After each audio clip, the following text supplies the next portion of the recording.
ఎమ్మెల్యేల అనర్హత పిటిషన్లపై స్పీకర్ ప్రసాద్ కుమార్ విచారణ మళ్లీ ప్రారంభించనున్నారు. కామన్వెల్త్ పార్లమెంటరీ అసోసియేషన్ సదస్సులో పాల్గొనేందుకు బార్బడోస్ వెళ్లిన ప్రసాద్ కుమార్ ఇవాళ హైదరాబాద్ కు తిరిగి రానున్నారు.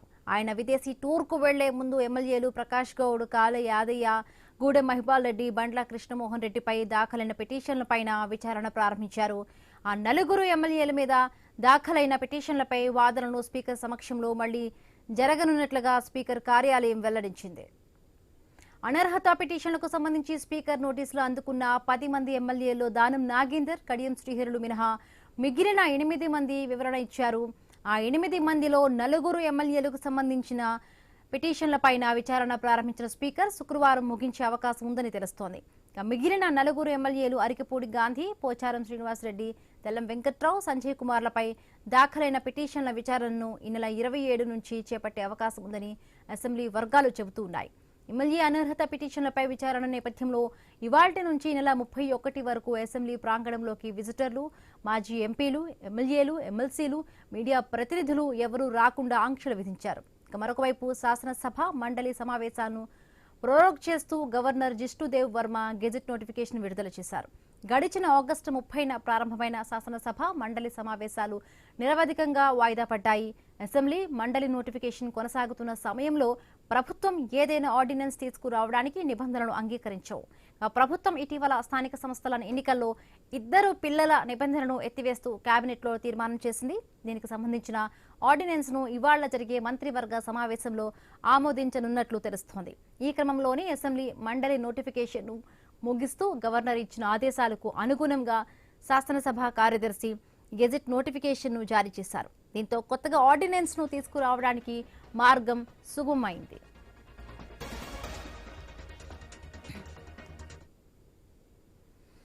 ఎమ్మెల్యేల అనర్హత పిటిషన్లపై స్పీకర్ మళ్లీ విచారణ చేపడుతున్నారు. రైట్, దీనికి సంబంధించి మరిన్ని పూర్తి అప్డేట్స్ కరెస్పాండెంట్ ఏవే స్వామి అందిస్తారు. స్వామి,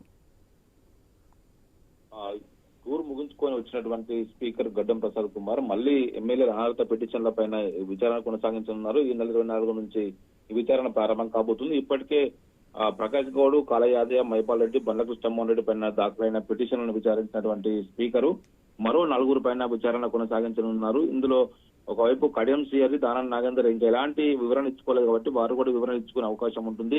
దీంతో పాటు మిగతా వారికి సంబంధించి ఈ నెల 27 వరకు మరో 4 ఎమ్మెల్యేలను విచారించే అవకాశం కనబడుతుంది. ఇందులో అరికపూడి గాంధీ, పోచారం శ్రీనివాసరెడ్డి, తెల్లం వెంకట్రావు, సంజయ్ కుమార్ల పైన బీఆర్ఎస్ నేతలు చేసినటువంటి ఫిర్యాదు పైన ఇరు వర్గాలను క్రాస్ ఎగ్జామినింగ్ చేయనున్నారు. ఇటు వీరి ఎమ్మెల్యేల తరపున వాదనలు వినిపించడం కోసం అడ్వకేట్లకు వారి వ్యక్తిగత వాదనలు, అదేవిధంగా వారికి కౌంటర్ వాదనలు వినిపించుకోవడం కోసం ఇటు బీఆర్ఎస్ ఎమ్మెల్యేలు కూడా వారి కంప్లైంట్ చేసినటువంటి ఎమ్మెల్యేలు వారి అడ్వకేట్స్ కి అవకాశం కల్పిస్తారు. అప్పటి వరకు కూడా అసెంబ్లీ పరిసర ప్రాంతాల్లో పూర్తిగా ఆంక్షలు విధిస్తూ అసెంబ్లీ కార్యదర్శి నరసింహాచార్యులు ఇప్పటికే ఒక సర్కార్ జారీ చేశారు.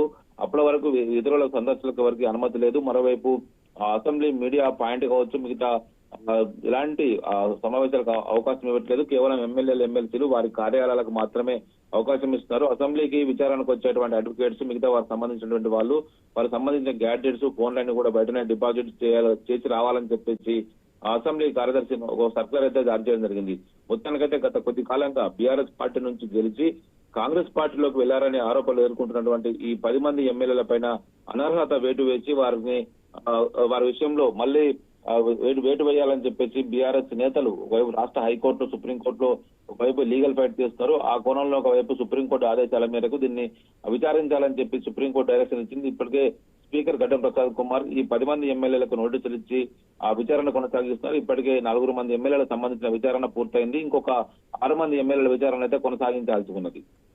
Right, thank you Swami, thanks for the updates.